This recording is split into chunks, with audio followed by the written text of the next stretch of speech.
What's going on, everybody? Welcome back to the show, and today we've got something very cool out here at the Get On ADV Fest, and it ain't no ADV bike. No, today we're taking a look at the CFMoto 450SS. I think this is probably the single most anticipated motorcycle ever, maybe? Certainly in the last few years. Maybe the ZX4RR comes close, but this bike right here is something truly special. It's got a lot of great equipment, 50 horsepower, 30-ish foot-pounds of torque, 370 pounds wet and ready to ride. It sounds an awful lot like it's gunning for the Kawasaki Ninja 400. So let's take this thing out, see how it does.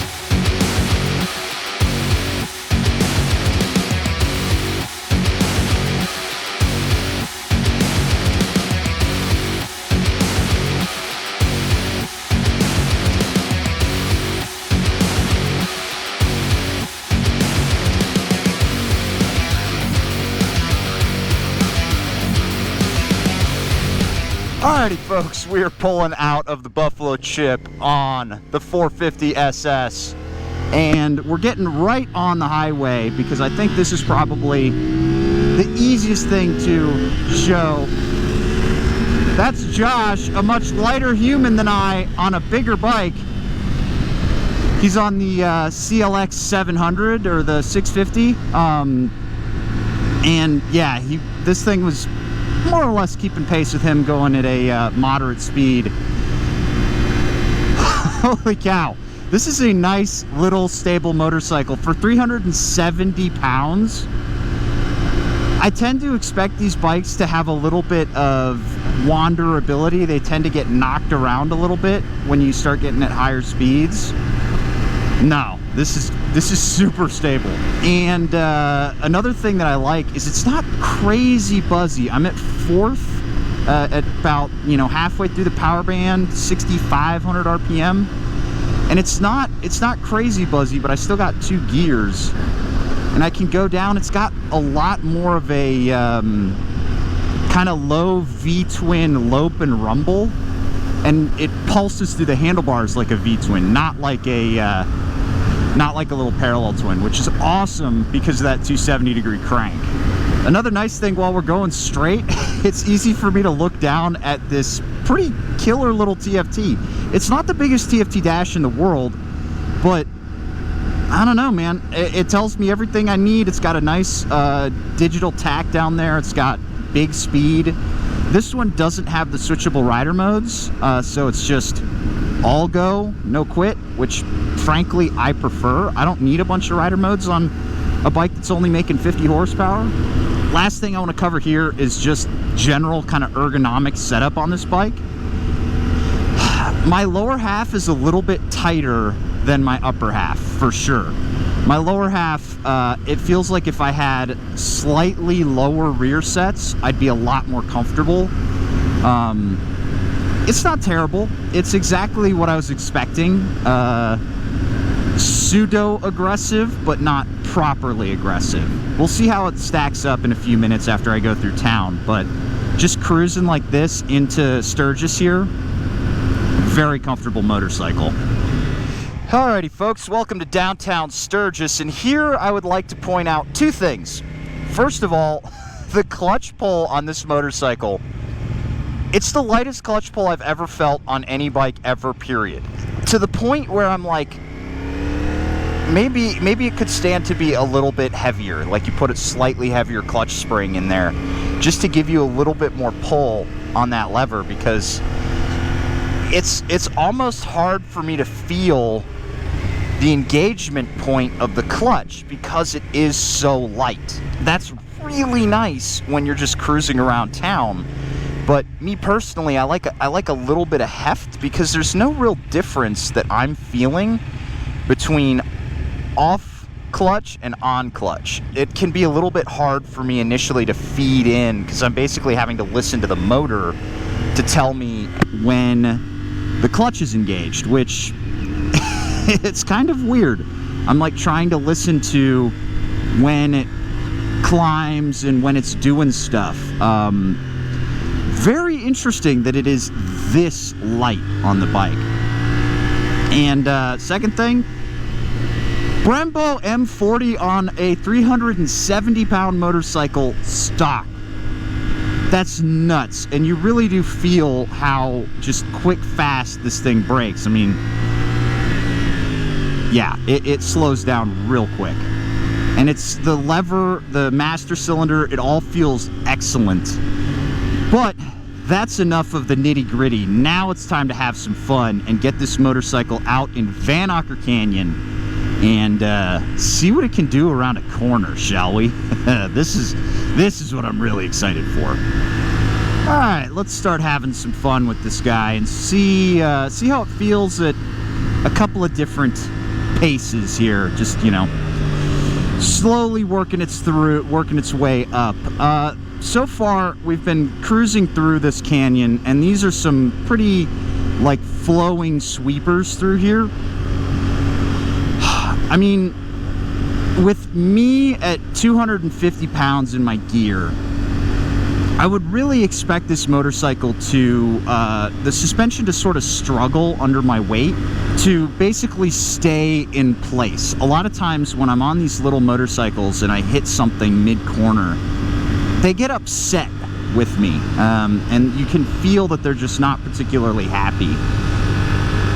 The suspension here is doing pretty darn good work, I'm not gonna lie. Let's get a little bit more.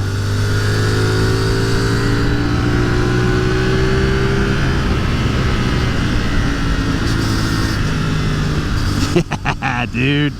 All right. I mean, it's so compliant. This is such a nice little package. Holy cow. And this whole run is actually going to be uphill. There's a few spots where it's downhill, but Vanocker Canyon climbs up into Nemo from Sturgis. And, you know, the fact that we're cruising uphill and I still have power to accelerate on this bike, with it only being 50 horsepower, heck yeah, man. Let's get it on the side of the tire here. Yeah, it gets on the line and it stays there. It's feeling excellent. Now we got a little downhill. Let's see what the power does. Click it up.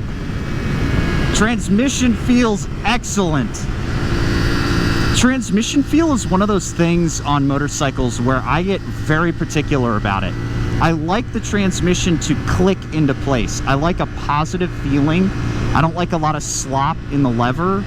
I've dinged much fancier motorcycles a lot of points for sloppy transmissions, like the California I recently rode. Great motorcycle, lovely package from Moto Guzzi, a lot of character. Transmission undoes a lot of that package because it's really hard to feel when I make positive shifts, especially on a little sport bike that these guys have set up so that you can just pull one bolt, switch it to GP shift for, you know, a track day. I mean, you want a really nice solid transmission feel. That's exactly what you're getting out of this package. Frankly, I'm stunned. I mean, this road is really smooth. Vanocker Canyon is very smooth. Not a lot of bumps, not a lot of undulation. It feels a lot like a racetrack in these hills, and a lot of people come out here and ride it like one. But I'm stunned at how compliant the suspension is. It's keeping my weight under control, keeping this motorcycle on line, and you know, I don't get that from bigger, more expensive motorcycles right out of the package. I'm hardly an expert when it comes to these kinds of things, but if I were to give you a sort of nearest best feel, it reminds me a lot of the suspension on my Hyperstrada. It really does. Now, when I say that, I'm not saying it's like, oh, it's a Marzocchi suspension. No, it's just that it's set up really well.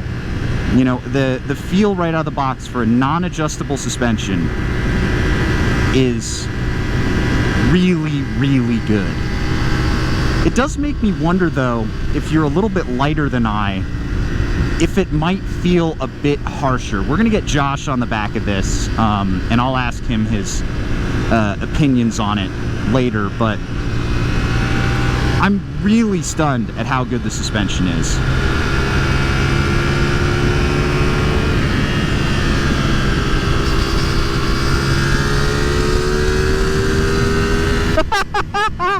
Oh my God!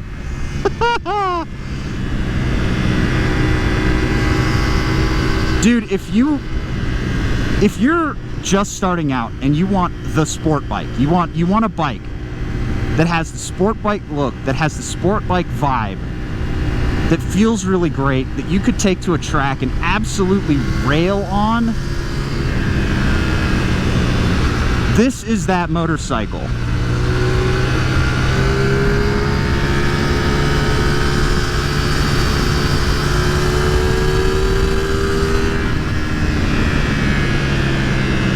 And the beauty is, you don't have to worry about swapping a bunch of stuff out on it. It's already got great brakes. It's already got great suspension. I don't need the rider mode, so I don't care. It looks drop dead gorgeous. We were talking with the guys from CFMoto at the footprint they have at Get On. And, you know, I asked them, I was like, how much downforce do those wings say? And they add, and they're like 1.6 somethings, I don't remember, at high speed. So you actually are getting a little downforce, but it's all about aesthetic horsepower on this thing, man. It just looks cool. And that's the thing, it looks really cool. It looks cooler than any Ninja 400, especially to me in the kind of black and silver colorway that looks like an old Aprilia. Dude, you know what I really want to do? What I really want to do is I want to take one of these to Champ School. I may see if I can set that up. I want to take a CFMoto to Champ School. I want to have one of the instructors from Champ School show me how to really ride one of these, because it feels that fucking good. This is the starter sport bike. Period, full stop, end of story. If you want a starter sport bike, look no further than the CFMoto 450SS. Who cares that it's got more power than the Ninja? I don't. I really don't care. Who cares that it's you know, got the TFT display? I don't. It's neat. It's really neat, and you can connect your phone to it and stuff. I never do that on motorcycles. What I care about is I care about the experience of riding. The suspension is great. The engine sounds awesome. It sounds better than any beginner sport bike has any right to. And if you put a pipe on this bad boy, it would sound excellent. Get it to open up a little bit, get it to breathe. Fuck, dude. I don't want to take this back. I don't want to take this back.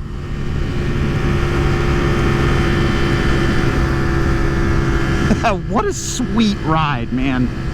What a sweet ride. All right, let's wrap up my thoughts on this thing. So, if it's not already clear, if you're looking for a beginner sport bike, this is the way to go. There are some issues for me being as big as I am. It's a little bit cramped. I definitely am starting to feel my weight in my wrists, but it's not so aggressive that it feels like a super sport. It's giving you about 60 to 70% of that vibe, a lot like an R7. Transmission feel, motor feel, throttle feel, great. It's what I want from this motorcycle. Nice and linear, transmission clicks into place, perfect. Brakes, I mean, it's a Brembo M40 caliper on a bike that weighs 370 pounds. Need I say more? The only other thing that I may give it a little bit of grief for is how light the clutch pull feel is. I like a little bit more just bite out of mine. It's a little bit numb feeling, but once I get rolling, I don't actually use the clutch anymore. I end up clicking it through the gears unless I'm going down. This one, this is the bike to beat. If you're out there making motorcycles, man, this is the bike to beat. Sure is. Could the build quality be better? Sure, but all of the build quality is a little bit loose and plasticky on these beginner bikes. You're not going to get on any beginner sport bike sub $10,000 and feel a really like super buttoned up experience. This is 100% on par with the Japanese beginner bikes. In fact, there's nothing on here really where I look at it and I'm like, you could have routed these cables better, or these body panels don't fit together perfectly. There's a little bit of sharp bird edges. That's just nitpicking. The fit and finish on here is good. The buttons feel good under the hand. It's exactly what you'd expect for a beginner motorcycle. CFMoto knocked the leather off the ball with this one. I was expecting it to be pretty darn good because there's a lot of hype around this motorcycle. I was not expecting it to be this good. And again, I think the best thing I can say for it is I want to reach out to the guys at CFMoto, see if they'll send me one of these, and then I'm going to go get in touch with the guys at Yamaha Champ School and see if they'll let a dumbass like me come to their to one of their events with this and see what I can make this thing do, because this is a genuine treat of a bike, and it is such a great time to be a beginner rider, man. Such a great time. With that, guys, I'm gonna round out this video. I do apologize if the audio has been a little bit on the noisy side. I am in a dual sport helmet. Going a little fast in these isn't as clean as my fancy showy. So hopefully you're hearing some good noises. If not, I apologize. A huge shout out to the folks at RevZilla for bringing me out to get on ADV Fest. A huge shout out to CFMoto for letting me beat up on their motorcycles. I'll catch you guys in the next one. See you later.